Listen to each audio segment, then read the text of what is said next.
பேசும் படத்தின் 25ஆம் ஆண்டு விழா சென்னையில் 1956 நடந்தது. லேடிஸ் அண்ட் ஜென்டில்மேன் என்று பேச்சை தொடங்கினார் நடிகர் NS கிருஷ்ணன். அவர் ஆங்கிலத்தில் உரையாற்ற போகிறார் என்று கைத்தட்டல் பலமானது. உடனே அவர் அவ்வளவுதான் எனக்கு தெரிந்த இங்கிலீஷ் என்று கூறிவிட்டு தமிழில் பேச துவங்கினார். அரங்கமே அதிர்ந்தது. அதுதான் கலைவாணர் NSK என கலைஞர் NS கிருஷ்ணன் குறித்த கட்டுரையை இம்மாதம் நமது மண்வாசத்தில் தந்துள்ளார். வாசிப்போர் இயக்கத்தின் திரு N.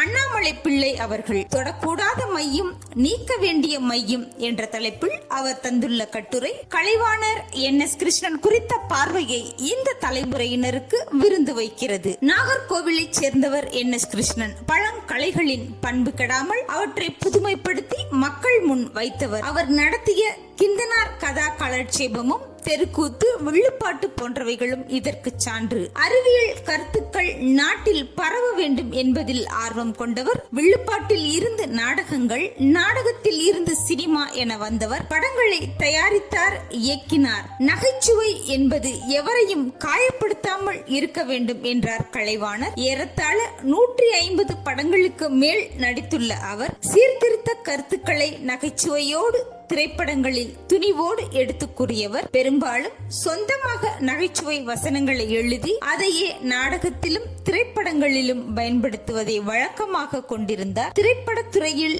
இவர் அறிமுகமான திரைப்படம் 1936களில் வெளிவந்த சதி லீலாவதி ஆகும். இதில் அவருடன் நடித்தவர் MGR. சென்னை மயிலாப்பூர் நடராஜன் கல்விக் கழகம் எனும் அமைப்பு இவருக்கு கலைவாணர் பட்டத்தை வழங்கியது. பம்மல் சம்பந்த முதலியார் இந்த பட்டத்தை வழங்கினார் என்பது உள்ளிட்ட சுவையான பல விஷயங்களை சொல்கிறார் திரு அண்ணாமலை பிள்ளை அவர்கள். நமது மண்வாசம் வாங்குங்க, கலைவாணர் குறித்து தெரிஞ்சுக்கோங்க.